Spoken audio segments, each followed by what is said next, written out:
Good morning, my YouTube viewers. Crystal here.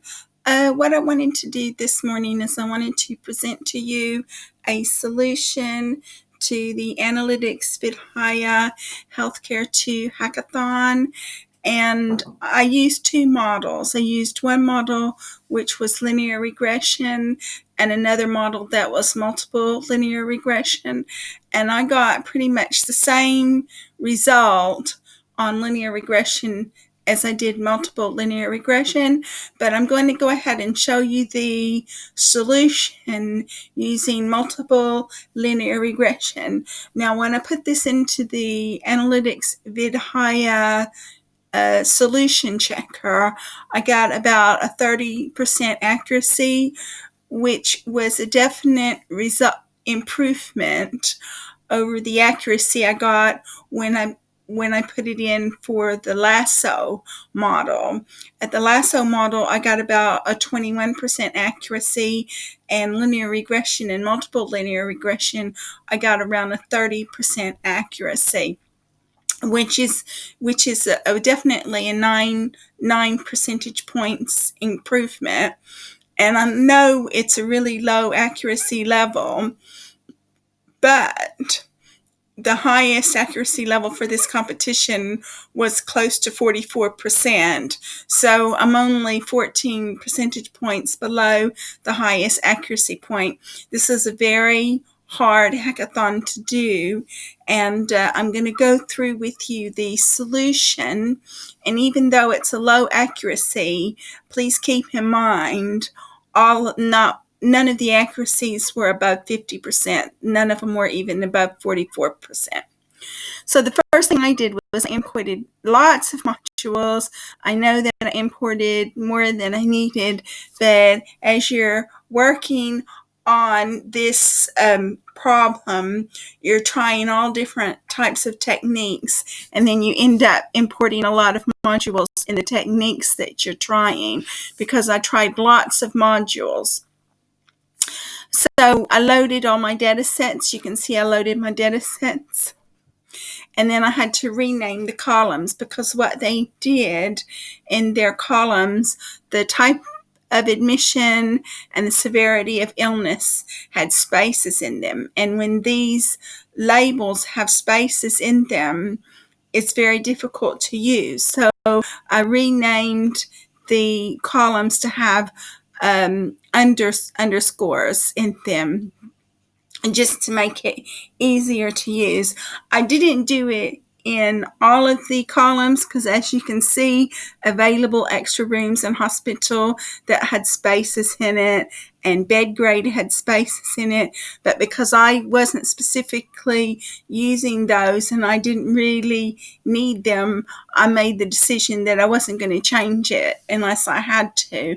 I only changed what I needed to change. So you can see our train file, and you can see our test file. The only difference between the train file and the test file is the test file does not have the stay column in it. Did the sample sub. This is what Analytics Vidhaya wanted to see, or they wanted to see that format when we submitted our submission. And the sample sub, the case ID was an integer and the stay was an object. Did the training data, which gave you some information about the columns. What we did was we tested to see if there were any null characters in the train file and the test file, and yes, there were. So what we did was we replaced all the null characters with mode. If there had been any digits, any numeric columns, then I would have replaced it with medium, but because there were not any numeric columns, I replaced it with mode. Check to see if there were any null values left, and no, there's no more null values. I did a heat map of this of all of the variables, and you can see how the variables relate to each other. We tested this. I just wanted to see how the value counts of the stay column. And then what I did was I label encoded all of the object columns, and you can see how I label and coded them. I did that with the train file and the test file. And I label and coded the stay column, but I used a different name to label and code the stay. And the reason why is because at the very end of this program, we're going to go back and reverse it. You can see the train file is labeled and coded, and the test file will be labeled and coded as well. So we've got an SNS dot plot of how many people stayed. So the vast majority of the stays were at number 2. And then the penultimate of that was number 1. So that's your vast majority of stays, 2 and then 1. So we wanted to see the severity of illness. And so and how it related to the stay.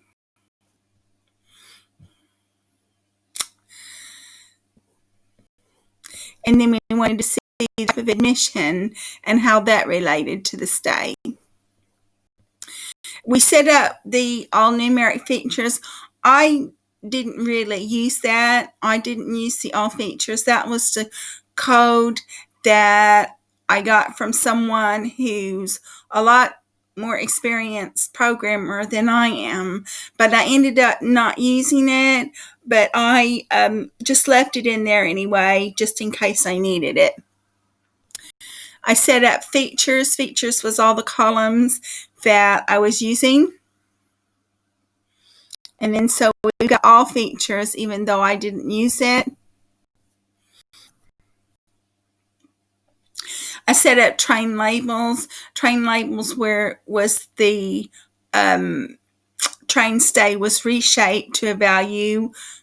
And then you're going to need to reshape it because like when we start doing work towards the end to make the data presentable, the stay column needed to be reshaped. So it was reshaped. Defined our X, Y, and X test variables, and I decided in the original program it was based on all values, but I decided to go ahead and use it on train features because that's what I'm accustomed to, that's what I'm used to, and I've had good results with it in the past. And I will say that when I was using these all features, it just didn't seem to work out, but train features worked and test features worked. So we checked our train labels. You can see it's an array of information. Train labels is your Y value. Checked our Y value, which is an array, the same array of information.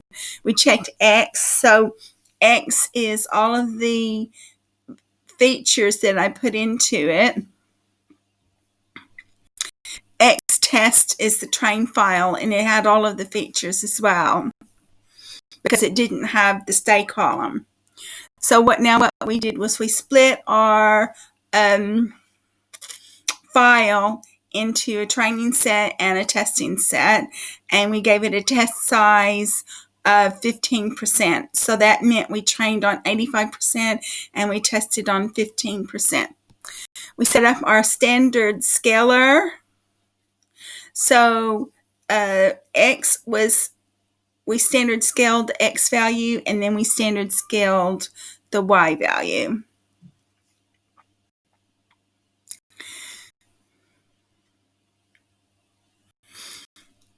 And then what we did was we wanted to see the shapes of this train test split file. And so you can see we've got an X, train X, val X, train Y, and val Y. So you can see all the shapes there. And the train X and the val X had 16 columns, and the train Y and the val Y had 1 column because they're the target variable. So you can see train X, and you can see val X, and you can see train Y and val Y, And then we set up our linear regression model.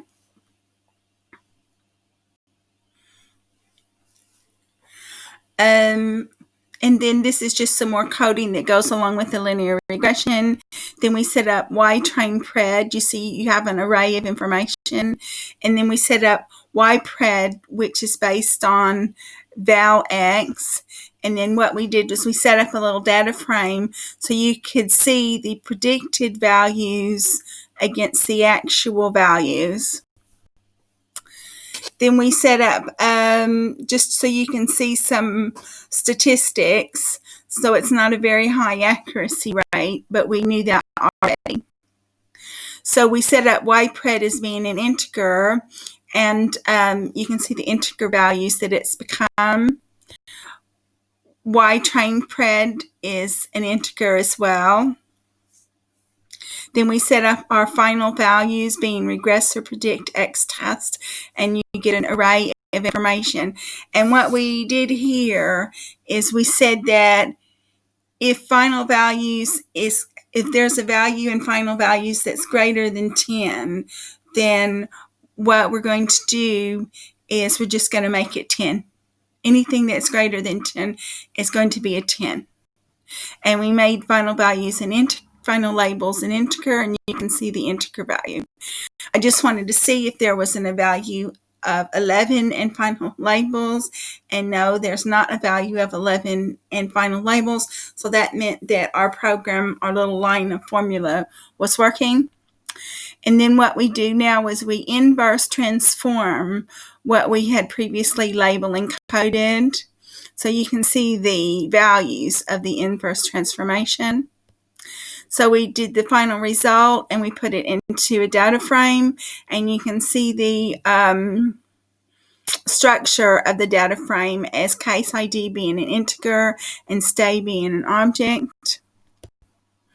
We put the final result into a CSV file, and we've got a note saying your submission was successfully saved. And then we want to see the submission. And so this is what we submitted to Analytics Vidhya.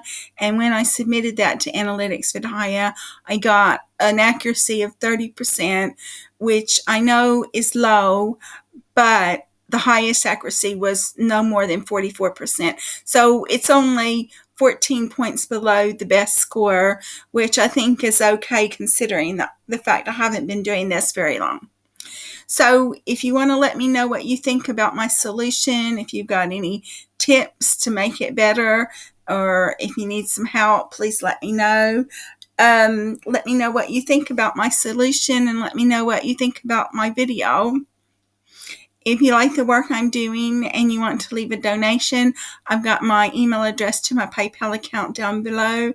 I don't have enough subscribers to monetize, so the only way I can make money off my videos is to ask for donations. So any donations will be very gratefully received. And thank you so much for watching this video, and I look forward to making the next one for you.